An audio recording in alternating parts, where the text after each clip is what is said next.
Sure has been a minute, hasn't it? Well, needless to say, I've been busy and also been sick. Luckily, it's not the corona. One of the weekends that I didn't upload, I was busy working on this here with a friend of mine who come up. And I need to get back to that. I might get to that today. So basically right now, what I've got left is I got to trim this along here, finish screwing the tin down because right now it's just tacked down. I got to add another piece of tin over here so that I can have an overhang over the door. So this floppy piece here, I'm actually gonna support that. So I've got an eave. Once all that's done, got to put some ridge cap on and cut the hole out of the center, make a door or a slide door for that. That's coming along good. I got some eye bolts to put into the legs of my walkway in there. And I'm going to chain that back to the back wall so they'll pull it uphill, keep it from sliding.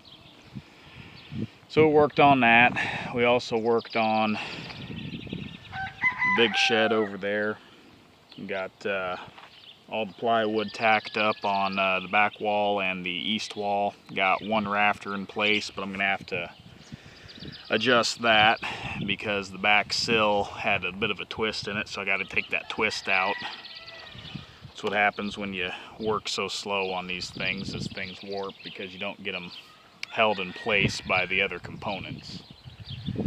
This morning I'm gonna record how I move these brooders, so that'll be a separate video. But the first thing I will say about moving them is it's a lot easier to move them if you come out here the night before and you lock the chicks into the top portion of the brooder, because then you don't got to try and chase them up top. So to lock them in place, all I have to do is I just take this rope, which is hooked to a staple down there. I unhook it from that staple and I pull it up here and I hook it onto that staple up there. I'm probably going to time myself and see how long it takes for us to move all 6 of these too. Let's take a look at these birds and see how they're coming along. Now this first batch, I got some crest picking issues because I didn't get them moved into these pens quick enough. They have no idea what a camera is, so they're going to freak out.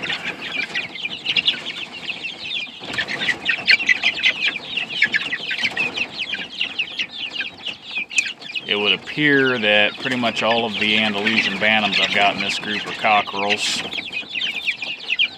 And I got a pair of muff games in here.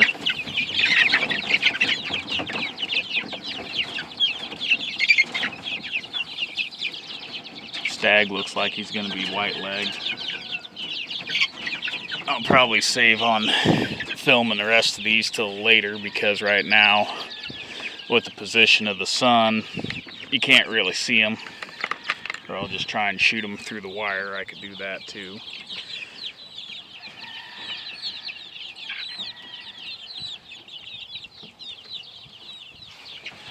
So these first 2 pens are the first ones that hatched. The second pen here is the second batch, plus chicks that I purchased, plus some meat birds, which those are getting put in their own little pen today once we get done moving these.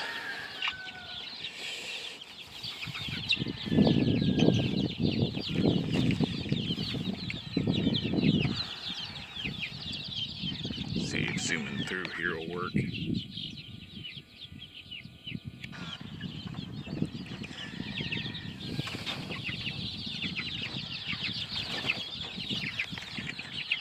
It kind of works.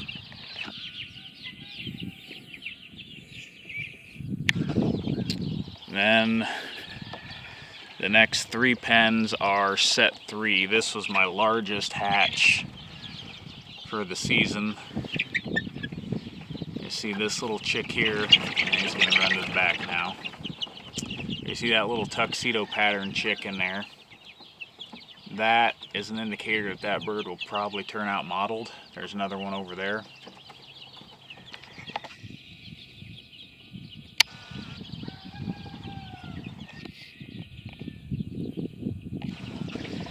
So this pen has 44 chicks in it.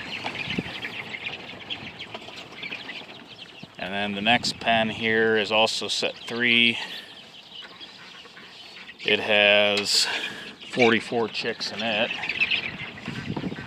Over there's the ducks with their babies. I got one more that's sitting on a nest. And we'll see what she comes off with. The ducks didn't set quite as well this year as they have in the past. Usually, like last year, I had 5 of them setting. I think we got ducklings off of 4 out of 5. This year, I put 2 females in with Drake to try and get more grays. And after the first one hatched, the second one abandoned her nest. And then the remaining females, I had them running loose with the other drakes, and one hatched off 4. And then the other one abandoned her nest that was in the same barn.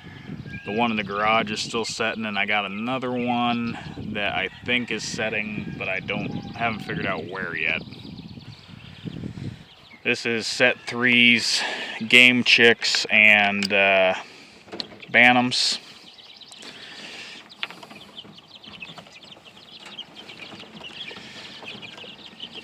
There's one Azil chick in here,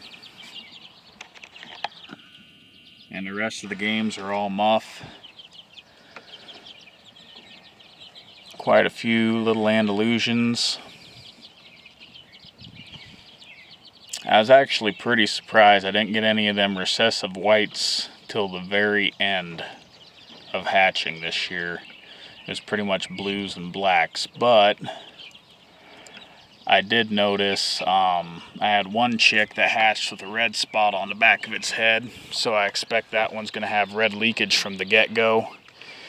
And I seen one cockerel in group 1 that has side sprigs already, which that was very common in the parent flock to my original 2 pair. And was the reason why I picked the 2 pair that I did, because they were the only ones that didn't show that trait. But I figured it would come back sooner or later. Been doing some mowing. I've been kind of letting the clover go because I want to get that to spread out more. All the brood pens are split up. Most of the games that I hatched this year are muff cross. I've only got one Azil chick. The older Azil hen, I never got an egg out of her. The 2 Azil pullets were setting together on 8 eggs, and then I got sick, and when I got to feeling better, I was sick for like a week. When I got to feeling better and was able to get out of the house, all the eggs were gone. I don't know if they blew up or what. So they're pretty much done unless I decide to try and get them to lay again and have a really late hatch. That old rooster's coming along. He's getting up on his feet, but he's still got a long way to go from where he was. And then I've got all my extra game hens here with the 2 muffs that I bred this year. These pens need to be moved here in the next couple of days as well. And I'm just eating these eggs. I'm not doing anything with them. Let's see. That one's probably a gull cross. Looks like we got a roundhead cross right there, and then the rest of these are white hackles.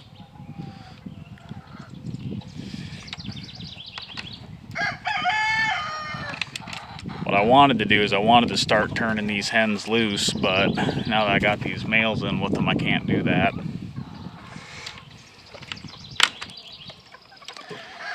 And here's the other muff cross rooster I used this year. You can tell he's not bearded. We've got a roundhead cross back there.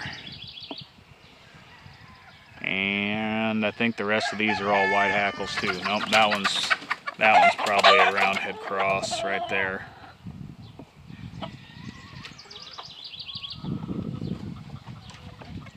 Molt has started. So that's coming along. Gonna have a bunch of ugly chickens here before too long. And I've had a couple people email me here wanting some birds. I'm sorry I haven't gotten back to you. I'm just not very good at that, to be honest. So, on a positive note, California has officially lifted the quarantine down there in Southern California, so that's cool. Means people can start shipping birds in and out. We'll go here and we'll look at the game chicks.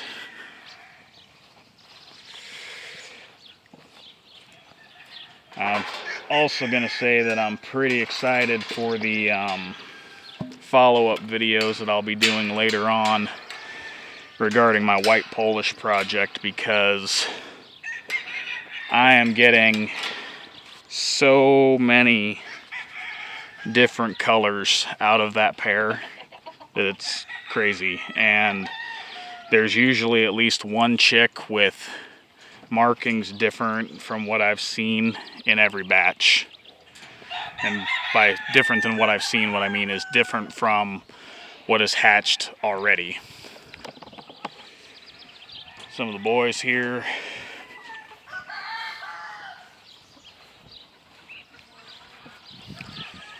Apparently, my mom and my sister are talking about bringing me up 10 of my old stag pens from back home, which will be nice. I won't have to rotate with the barrel colony for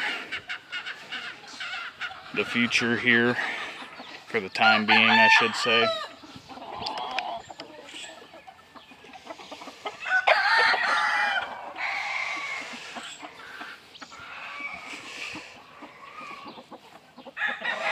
I like this one. I just wish I knew what happened to his wing, because he's always got that one wing that he never keeps tucked.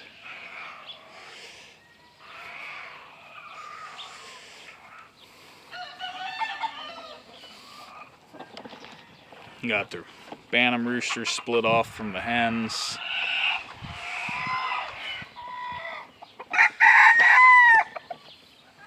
The only thing I haven't split up is 3 groups of Polish here, and that's just because I didn't have enough pens to separate the males from the females, so I just grouped them up together according to their color. Other than that, all these groups are all hens. We had one heck of a rainstorm here the other day. There's the white hackles. She's got 4 left out of 6. There was 2 that escaped and the dogs played with them to death. These are the youngest batch. These are gull crosses. I want to say she's got about 9 or 10. Never did get a head count on them. And a freeloading the Zeals. And up here we got the muffs with the chicks that I let them hatch. This is the oldest bunch over here. I think there's 3 stags out of 6.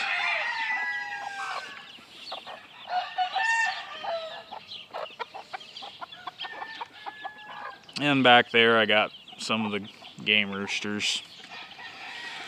Some of the older ones that were in the barrel colony, so I swapped them out and put a bunch of the Polish roosters in there for the time being.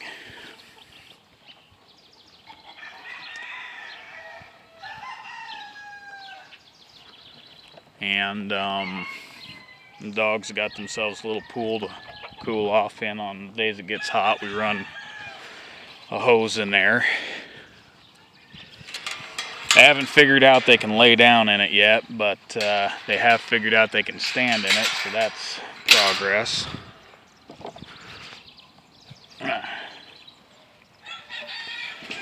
And other than the chicks that are with the hens, the chicks that are in the brooders, we've got chicks in the stack brooder in the garage, and the very last bunch of incubator hatch chicks are in the house right now. So basically, as I get the big shed, as I get each room done, I will move chicks from the brooder into it, and then move the chicks from the stack brooder over here into the outdoor brooders here, and then the ones from the house will go out here.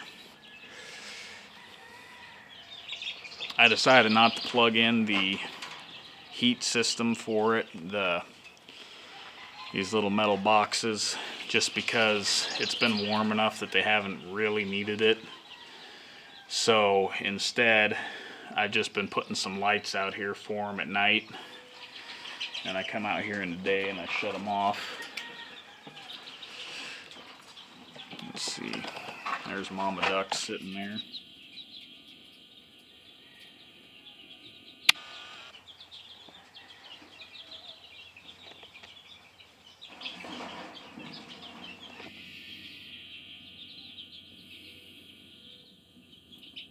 Other than moving the brooders today,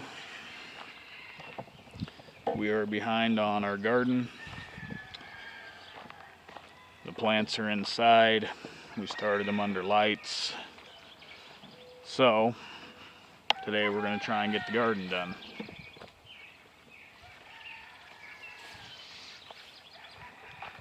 We were working on it last night a little bit.